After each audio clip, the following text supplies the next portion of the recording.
再次想你，這一顆心遲下，終將被溫暖融入懷裡。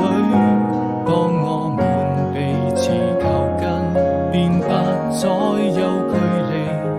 回到了熙攘的人潮中，那個人早已遠去，總會想起，也是我此生最難忘的記憶，沉浸在這紛擾的世界裡。